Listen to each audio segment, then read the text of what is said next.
You are listening to the Pedagogy Primer Podcast, a multi-episode introduction to teaching in higher education. I am Tyler Krompiatek, Academic Technologist for the Center for Online Learning and Innovation at Canisius College in Buffalo, New York. This episode features a conversation with Mr. Matthew Kochan, Public Service Supervisor for the Andrew L. Bohaus Library at Canisius College. In this conversation, we will talk about information literacy, open education resources, and just some general opinions on some of the struggles students have getting through college.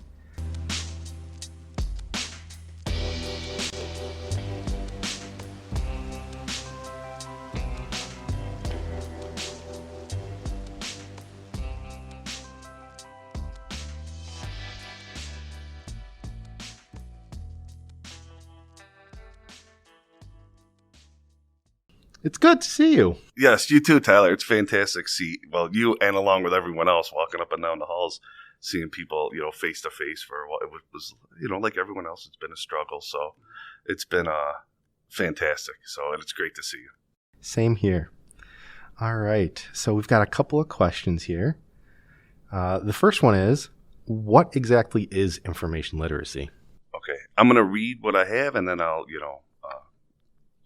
tangent or whatever, elaborate. So information literacy is the ability to find, evaluate, organize, use, and communicate information in all its various formats, most notably in situations requiring decision-making, problem-solving, or acquisition of knowledge. So basically it takes everything, research skills, critical thinking skills, technology skills, communication skills. You'll take social media, for example. I was listening to a podcast and the people, they were talking about Ukraine, and they were saying that they got all their message or news from social media, but they didn't know what to believe.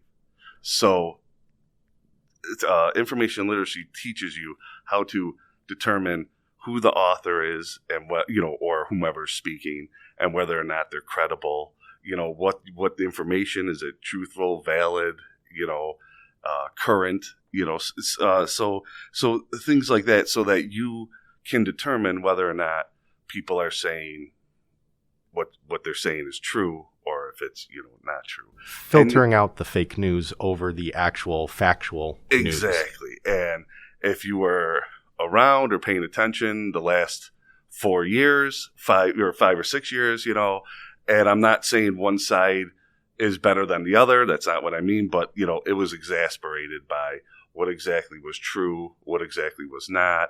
I mean, the term fake news was, coined. And, I mean, everybody said it before, but now it's, it's kind of like vernacular now with, Right. Everyone knows it, yes, even if they don't necessarily understand what it is. Exactly. And that's the thing. My 87-year-old father can't even watch the news because he doesn't know what's true or not anymore. Whether it's CNN, Fox, local news. I mean, he watches the local news and believes it, but, for the bigger issues, he's like, you don't know who to trust or who to believe anymore. And that is the main part of information literacy is to get you to be able to find what actually is accurate and, can be backed up, let's say, with proof, so that's, and hopefully that's what we do as librarians, and other people around campus, i.e. professors, are able to, teach that to their students.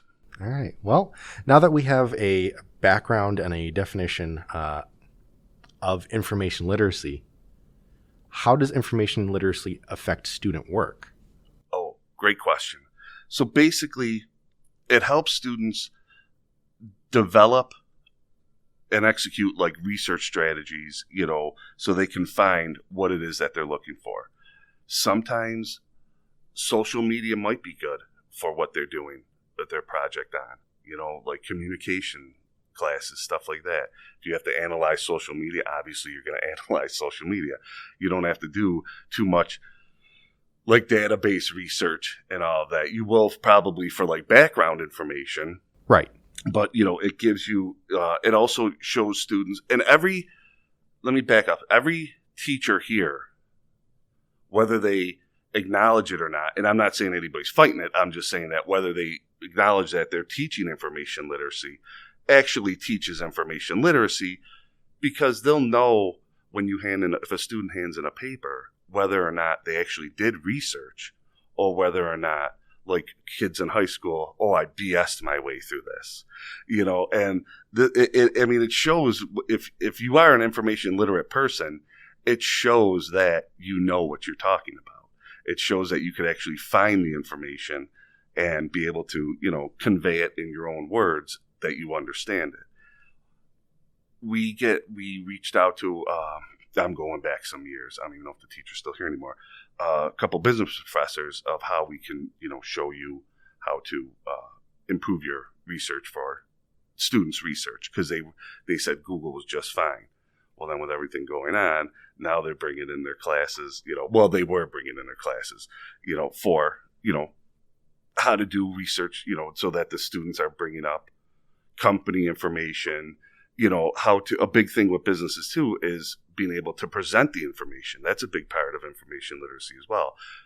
You can learn all the stuff, but if you can't present it in a coherent way, what good is it? Right. So that the communication skills part of it comes into that. So I think it affects students' work in that if they take it seriously, they can find pertinent sources for what they need for their papers, tests, classes, so on and so forth. Right. Yeah, which makes sense because, it's also a skill that they're going to have to use further in their careers, in their life. So without it, and without Canisius College to teach them that skill. Right, exactly. And when any kind of politics, you're going to buy a house. Right. Like what neighborhood is it in? The schools, like finding all of that stuff out is information literacy. You just don't, or you have to use information literacy skills. It's just not like formalized in that way. And I think some people looking up interest rates, credit scores, stuff like that all factors into, what's a good credit score? What's a bad credit score? Stuff like that, real world applications. Sometimes we might not show them that, but it does have real world applications that students just might not know at this time. They think, it's information literacy, like database, article searching, book searching, stuff like that, but it is much more than that. Well, it's also like any other class in general. Yes. I'm taking this class. When am I ever going to use this information? You're going to use it at some point, whether or not you realize that you're using it right now or right then. Exactly. 100%. And that you just nailed it on the head. Maybe you should be doing this. No, but it's like, that's just that you might not think you're learning something, but you are. And the more times that it's, delivered to you in person or, on a podcast or whatever, the more that it'll sink in, and that, like you said, you will use it. You just, might not use it now, but years down the road. Right. So we have a question here about basically effectively applying information literacy to education at like courses and student work or research. But I think we kind of covered that pretty well. Right. So, like I said, a lot of teachers, they're doing it. It's just not they're not consciously realizing that they're doing it. Right. Okay. Like I said, you talk to a philosophy professor, they're doing it. They know what someone writes. So, you know what I mean? If the student comes to them saying, I don't know, philosopher off the top of my head, I'm panicking. But, like they'll be able to, say, yes, that's true, or no, that's not. Right. So this kind of leads into our next question then. What are open education resources, also known as OERs? Okay. The term OER describes like accessible materials, like made to the public or publicly available, or resources for anybody to use. You can remix them for your own personal, use, like classes and so on and so forth. And I'll get to an example in just a bit. You can improve it and redistribute it under, like this says, some licenses. Okay. I guess Creative Commons takes care of a lot of that with regards to copyright and stuff like that, but they're designed to reduce, accessibility barriers. It's to even the playing field. And there's best practices. The person to talk to on campus would be Dr. Pat Coward. She is our open educational resource ambassador, if you will. and I'm going to be bringing up colleagues' names throughout this, just so you can get the expert opinion. So, and it's like Dr. Coward and I are teaching a class. She's doing the majority of the work. Teaching a class on information literacy. We're using borders as as the attribute, if you will. I'm sure there's like some other term, but information literacy is like what kind of borders? I'm sorry. Oh, like Ukraine-Russian border. You know what I mean? Gotcha. Stuff like that. Country borders. Country borders, because Gotcha. it's factoring in, or it's under the political science. Understood. Okay. Department that we had to be housed in. So, we're doing a class. It's like the mid-semester class that people come in. We have like 7 or 8 students, but we're starting it. We're using a textbook. For the life of me, I think it might be Intro to College Research or something. I hope that's it, but we're manipulating it for our own use. We just have to tell the people that we're using their textbook, people who wrote it, and we're going to change a few things, for it. So right. And now that we have the description of an OER and a definition of what an OER is, how can an OER be used in the classroom? A big factor with OER, and which I explained earlier or talked about earlier, is accessibility for students. There are, and I have it somewhere in here, 7 in 10 students did, according to the Chronicle of Higher Education, 7 in 10 students did not purchase a textbook because it was too expensive. Okay, these are free. So if you're using that, all your students will have the textbook, and they don't have to fight for it. You don't have to put it on reserve. As much as a librarian, I do love processing reserves. I know it's a weird thing, and being able to provide that for students, if it's already online, how great is that? Right. That they have it. They have it already. You can, like there's a scalability factor. You can have them at little to no cost. Everybody gets them. Everybody has it. You can access it. Some of the books, like ebooks through like libraries, only one person can access at one time. Sometimes there's multiple users. It depends on the publisher. These, everybody can access it all at one time. It's a good supplement for lectures and textbooks, where deficiencies in the information like are evident and stuff like that. Just enhances, what you're teaching as it is. Like it said, the information can be disseminated rapidly. If you have to change it, you can change it, whatever happens. Showcasing an innovation of talent is one. A wide audience can learn from a faculty's research interest, expertise. So they can write a textbook on like whatever specific thing that they were just researching. You know what I mean? Like, not just religion or Catholic religion. You can, if there's a saint or, right. that they are studying, a professor studying, you can, yes, there are books like that, but what if they're having trouble getting published? They can do it this way. Mm-hmm. And if it is actually pertinent and all that, they can use it that way as well. And then like this, you can continually improve it. As I mentioned before, you can change it. New information comes along. You can just keep, switching it out, switching it in, and it works that way as well. They just be with direct editing by the users. You can just constantly keep up with information, keep it up to date. So it sounds like you've used OERs in the classroom before. What are some of the? I know you said some of the advantages of what an OER is, but what are some of the advantages of an OER versus other traditional resources? A big thing is social justice aspect to it, in that textbooks, the costs seem to always be rising. And here, again, it's free. I keep beating this horse, but it allows for everyone to have that access. And that is that I think is the biggest thing for a big advantage, and proponent of OERs is that aspect. Because according to the Public Research Interest Group Education Fund, 65% of students chose not to buy an assigned book due to its cost.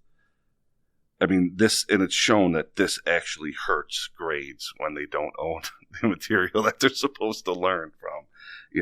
They do better in courses with OER materials. They're available the first day of class. You don't have to wait. Did this ever happen to you where you had to wait for the bookstore to get it, or Amazon had it on back order? You know what I mean? And Stuff sometimes the class wouldn't open up until the day the class started. Right. So then I would already be behind like 2 weeks because I didn't have the syllabus yet Yes. And this allows for that. It creates more, ultimately it creates more equity across demographics, offering better success to students, who are at risk, as they say. Right. And connecting that to Ignatian pedagogy, we really do need to meet the students where they're at. Yes, perfect. And that's a big thing that we try to do at the library. Lisa Sullivan, our collections librarian, is fantastic with it, in that if she's there, and she's always telling us, student comes for a movie that we don't have, that they need for their class, student needs a book, that they're getting through ILL, let me know. If it's cheap enough, we could buy it. Well, that would be like for OERs, that if there's a book out there, then, you can just click on it and there it is. Mm-hmm. And you have a list of the LibGuides, and Dr. Coward put together a beautiful LibGuide that will show you where you can find, these resources and stuff like that. But there is, it is just, if the subject's out there and someone did a book on it, it's there. It's easily to find. Maybe not easily to find, but, you can find it. Just have to do a little digging. But, right. But there it is, and it's free, and you don't have to wait, as I said. So. All right. So we've talked about some of the advantages, and so that we can look at both sides of the coin, so to speak. What are some of the disadvantages of OERs versus traditional resources? While I was putting this together, my answers together, I was trying to think of what would be a disadvantage. And there are some. I found something from Inside Higher Ed. Okay. One was like a quality issue. And it's like the Wikipedia thing, because anyone can do it, Now, are there people that do that? I don't know, but, psychos maybe, like who would go into a textbook, but I'm sure there are. But that would be that it's because anyone could, post material and stuff like that. You don't know exactly what you're getting. So someone would have to be like almost not constantly monitoring it, but periodically monitoring it, which that's my next point, the sustainability of it. Since you don't receive any payment for doing it, okay, are you going to be as diligent with keeping up to make sure that it's, like, let's say a professor wrote an intro to communications textbook, well, then either gets retired, leaves for whatever reason. Mm-hmm. Are they going to keep using that book or care whatever happens to it? Could have been a brilliant book, but people could have went in and, changed it or whatever like that. So that's the only thing, is that I don't think it's going to be a big issue, but I think you never know. It could, down the line, something could happen that people just stop paying attention to what they've actually written for their textbook if they don't have an interest in promoting. And that's just it. Like, what incentive do you have to actually go and do it? Right. It's wonderful that you did that, what I mean? It's fantastic, but you've moved on, and that's where, that is where, some issues may arise. And also technology too. Right. With them being online, we talk about students not being able to afford textbooks. Well, what about if they can't afford a computer? Right. And they have to use the ones in the library, which we still have a decent amount of people who need those computers because they don't have a laptop, and they spend a lot of their time in the library on the computers there. Well, what happens when, the library closes, on a Saturday or a Sunday, you know what I mean? Right. Well, Sunday we're open later, but you know what I mean? Like on a Friday or something. During holidays. Right. And they don't have access to that stuff. My sister-in-law teaches at, I don't want to say the high school, but, the area high school, where they lent students with the pandemic computers. Mm-hmm. All the students got one. And she would have to meet with the students, because they were home. well, like, it would be the family couldn't afford a computer. Well, then that became everybody's computer. And so the kid was trying to do homework, and she's like, Mrs. Kochan, there's only like 3% battery, and I don't know where the charger is. Because her whole family's using it. So that would be a drawback because you don't have. Now, you can print the stuff out, which is perfectly fine. But if you don't have a printer either, because the library's closed. So that is just that's just another, example of, if they can't have money for a textbook, would they have money for a computer? So that's the only, but I don't know if that computers and phones are pretty ubiquitous with everyone now. It's almost like an expense, like a TV or something. Like that, but still, if you don't have the money, you don't have the money. Mm-hmm. So, that would be the only one. And then there's other, there's a lack of interaction with students and teachers. Okay, it's created a standalone. So is the teacher going to just say, "Oh, here's my book," right, and not really do any lecturing?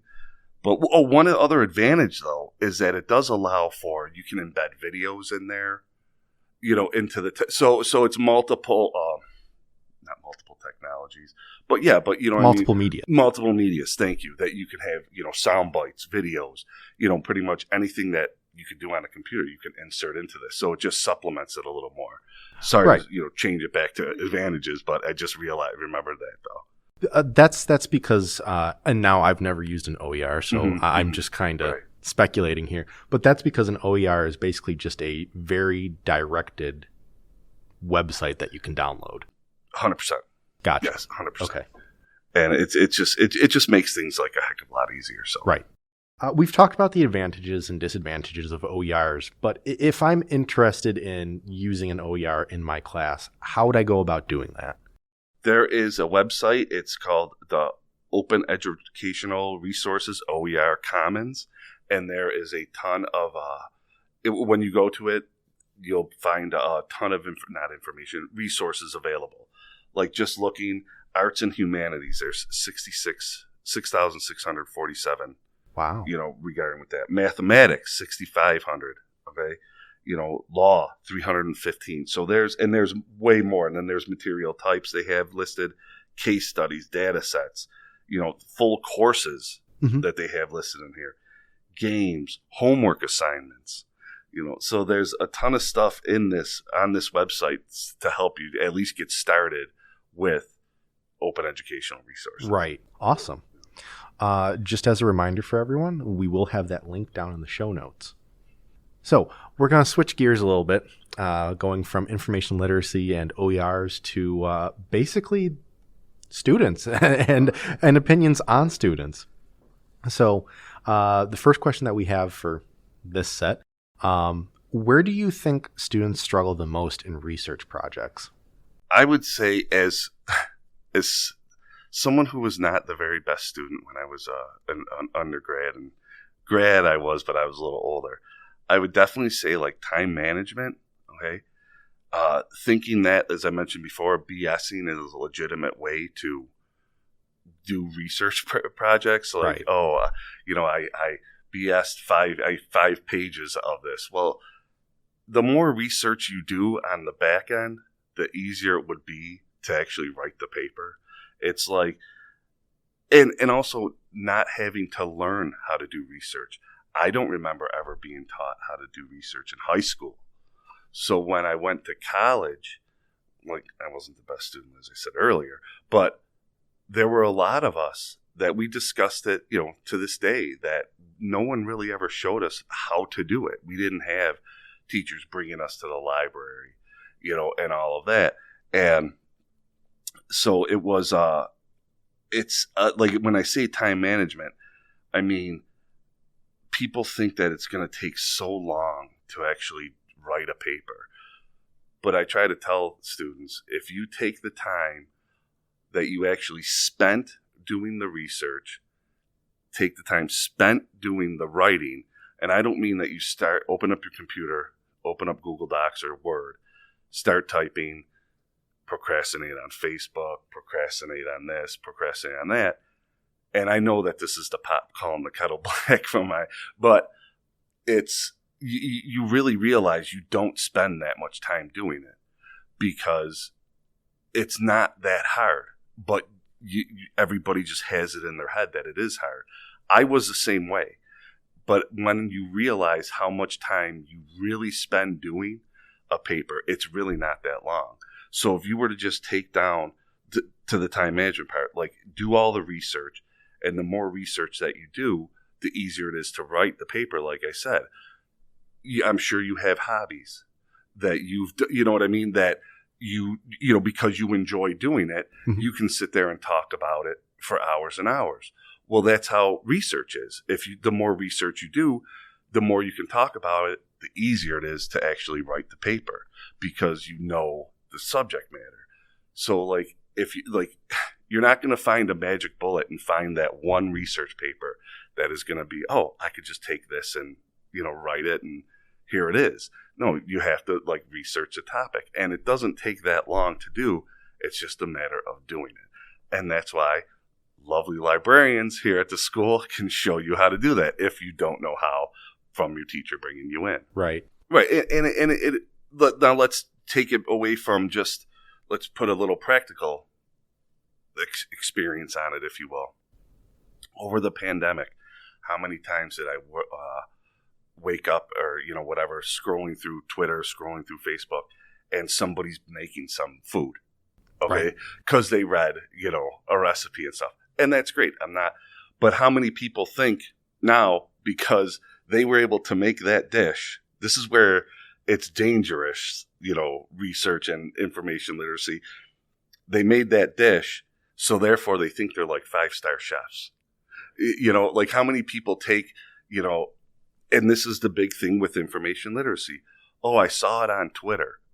That doesn't make it true, number one. Mm-hmm. And that doesn't even make it, you know, 100% correct. I don't care who it's from.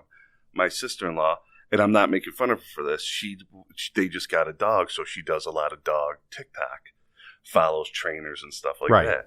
So I asked her, how do you know that those people know what they're talking about? She's like, I don't. She has since gone back to make sure that they do, and they're all legit, you know, she found out.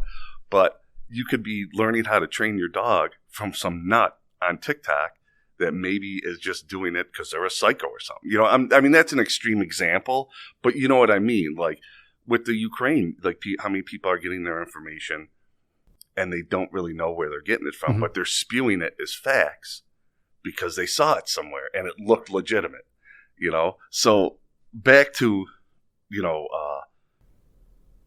research with students, I think if they, you know, learn to use the library resources in an effective way, i.e. take an information literacy class, I think they'll be able to, you know, get over the hump with their struggling for research projects. Well, that kind of leads into the next question about actually doing the research. And that is, what is the easiest way to find databases that a student needs for research projects?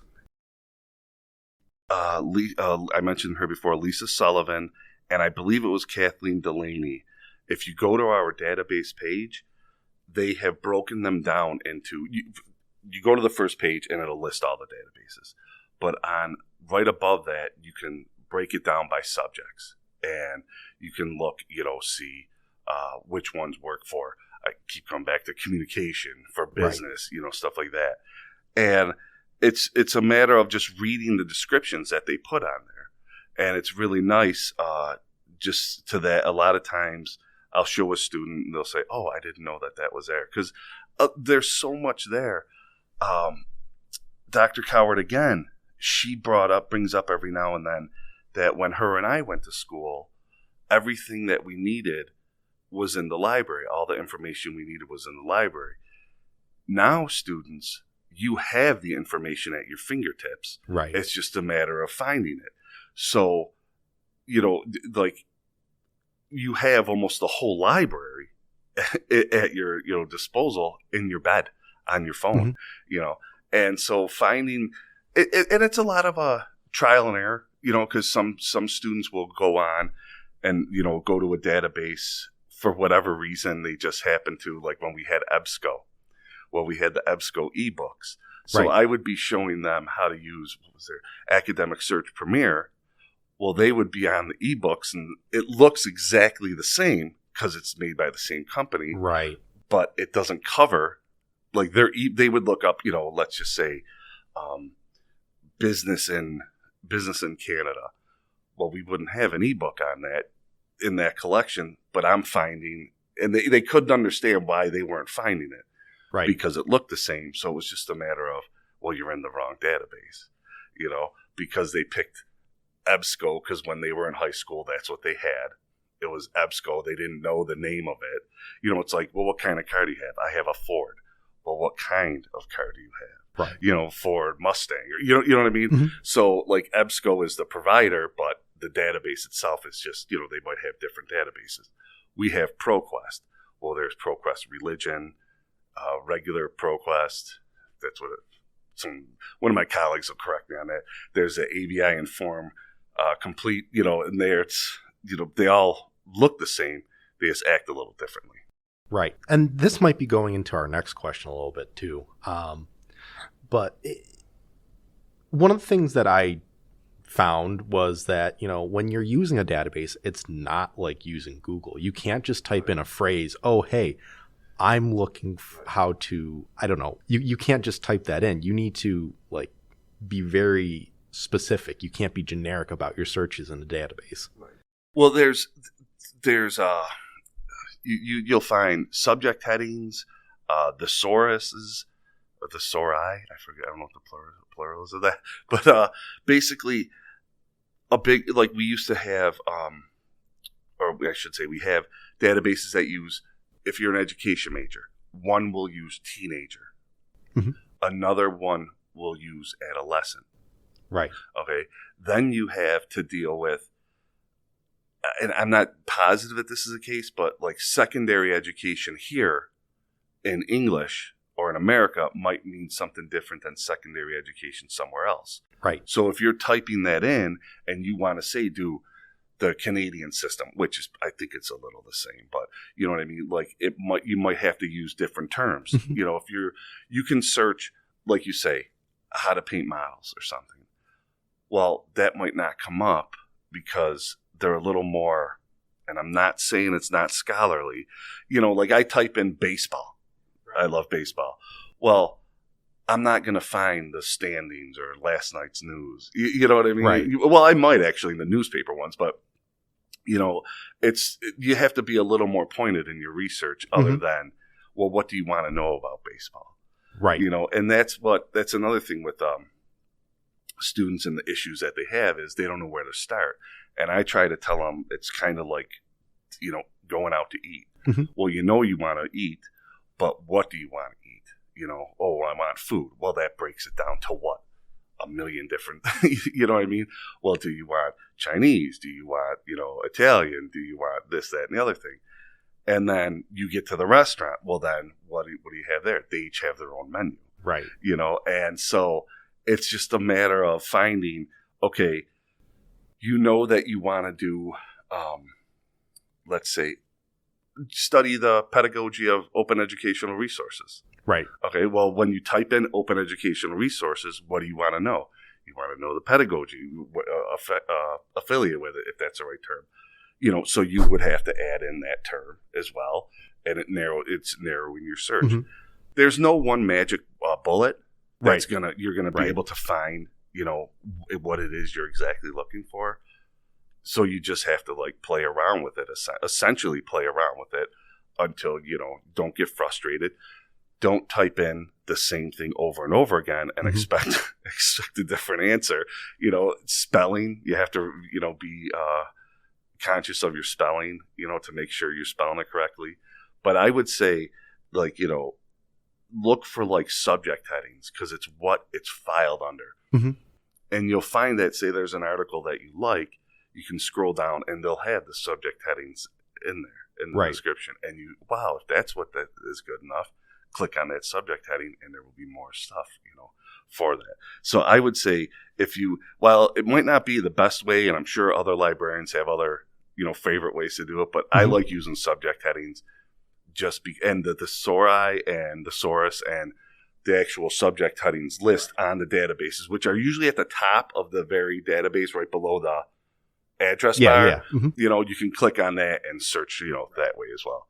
I think, and correct me if I'm wrong about this, because I most certainly am, but I think you just described the spiral research methodology, where you start from a very big, overarching idea, and then you spiral into a much more pointed. Yes, exactly, and that's like just that. You start at what you think you want to research, but then you get down to it, and it's like, what do you really want to research? Right, and that's where and sometimes you might be too pointed in the research, and you have to back off a little bit.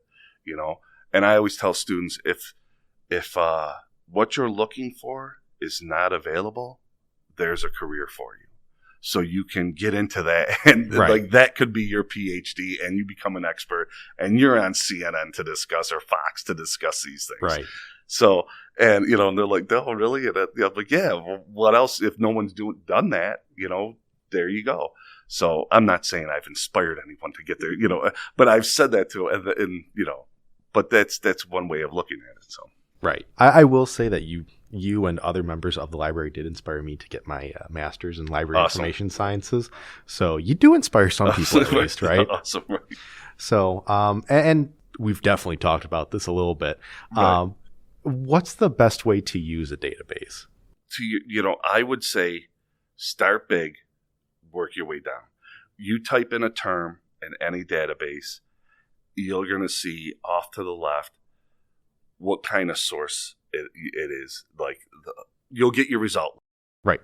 And then off to the left, you'll see academic journals, newspapers, scholarly and academic usually the same. If you're in a crunch and you need the full text right now, there's that, you could limit it to just full text. But then, like I said, off to the side, then they'll have the subject headings of what this particular thing is, or what it's, the keywords were, in there, in your search, and you'll have, if, like ABEC, well, if you're searching dogs, okay, well, there's animal behavior, there's anthrozoology, there's probably business for dogs, you know what I mean? Right, like dog kennels, stuff like that, so I would say learn your keywords and your subjects if you could. And I get that a freshman has a lot more to worry about than actually subject headings in a database. And I understand that, but the more that you can learn that stuff, the easier it is to actually find what it is you're looking for. Mm-hmm. And also make sure that you're in the correct database. Like if you're in a business database, is that going to help you with birds of North America? Right. Because someone was yesterday talking about they have a bird class that they teach. So in the I think biology ABEC program. Mm-hmm. So, you don't want to be in the wrong database. And there's, like I said, Kathleen and Lisa did the descriptions, on the database page of what they cover and all of that. Right. It's a quick read and there you have it. So the last question that I have for you, which I guess kind of separates a little bit, but not very much. From your personal experience, what are some tips that you have for students struggling with a research project? And expanding on that, how about struggling with college? I know personally that you've helped a lot of students who are struggling with college. So that's how that question got added in here. Well, struggling with college, I did that my whole just a story. It was funny because I got back in touch with friends from school, and I remember like my one friend's parents came up all the time because they were close by, and I was on probation for academics, right, and it was like the second or third time I was on probation, and his mom was so sweet, and they came in and we were talking. Oh, Dave's finally off probation, and I'm like, yeah, I'm on, and his mom, oh, really? Since when?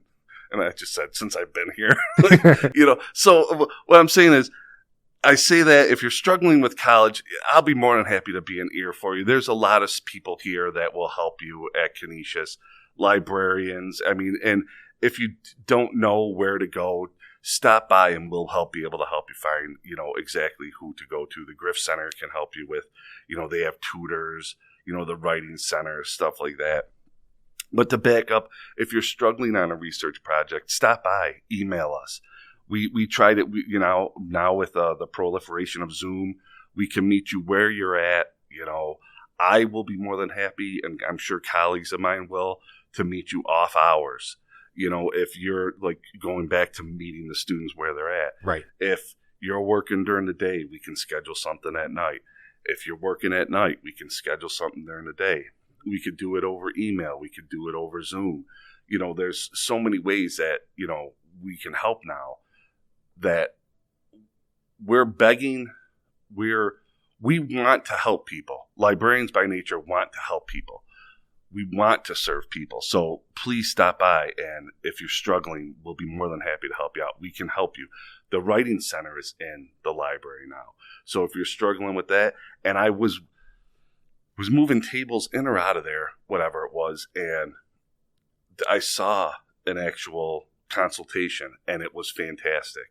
There was, there's no judgment, and it's like, well, what are you trying to say here while you're writing it? If it's a little unclear, they'll take you through those steps. Mm-hmm. But like I said, for struggling with college, we can help you out with that. We'll get you to the right people. If you're struggling with research, please stop by. That we can definitely help you with. We won't send you away to anyone else, but we're more than happy to help you out. Right. And obviously, just to put it in here, you're not psychologists, but you will help students figure out where to go and what to do if they're struggling in a certain situation. Right.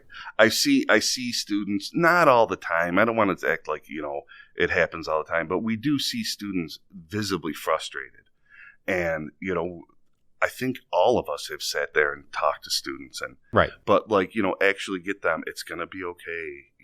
It's Mm-hmm. like your professors are people too. Like they're not the mean people that you think they are. Right. Just trying to calm them down and think through the situation rather than the worst possible outcome. Right. I've had students that just don't want to. A student that actually worked for me didn't want to write his paper for his master's. I forget what he was studying, but regardless. And sent an email to someone in the Griff Center saying, I want to drop out. And it was really just they were just fed up of having to worry about this paper. Mm-hmm. I talked to them just because they worked at the library. Just sit down and do it, and I don't even know if they did or not, but whether it worked. But the person from the Griff Center, I can mention her name, Jen Herman from the Griff Center. They're wonderful people down there too. She actually worked with this person as well, and the two of us were just constantly, you can do it. Again, I don't know if they finished or not, but that's not, that might have been one of the. But we were there. We were there trying to help them out, and that just shows that they might have been, the issue might have started at the library, but we reached out to the Griff Center to help them out too. Mm-hmm. And we've reached out to professors too. The students unclear on their assignment. What are we missing here? And the professors will email me back, and and colleagues as well. This is what it is, and this is why they're having trouble. And it was, sometimes a professor will say, "Oh, I didn't think of that." Whatever issue they're having, and it's rectified. It's just nobody knows that you need help a lot of times unless you come and say, look, I'm struggling. And it happens to everyone. Yeah. So don't, there's no judgment. It's a judgment-free zone. So, people are here to help you. There are a lot of resources here to help you. The Coley Center is here to help you if you need help. There's a ton of resources on this campus to help you out. And it goes kind of to the Ignatian and more specifically the Jesuit idea of community and using the community to your advantage. And to the, caring for the cura personalis, the whole person.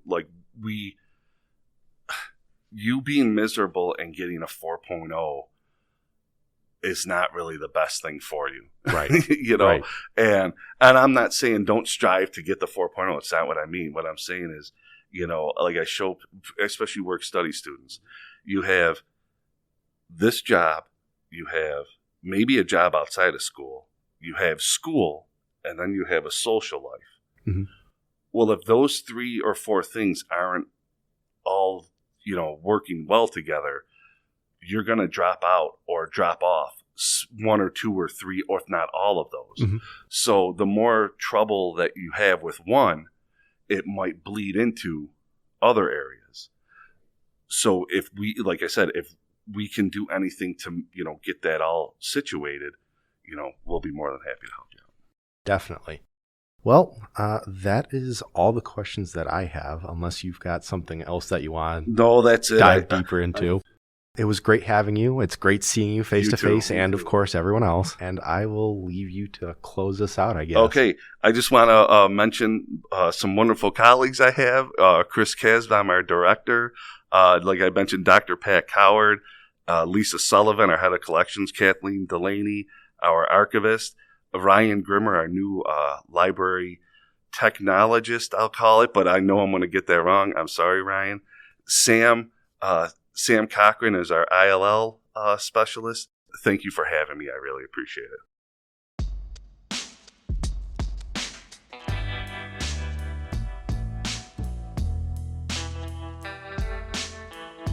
Thank you for listening to the Pedagogy Primer podcast. Links and other resources can be found in the show notes. For more information, visit www.canisius.edu/COLI.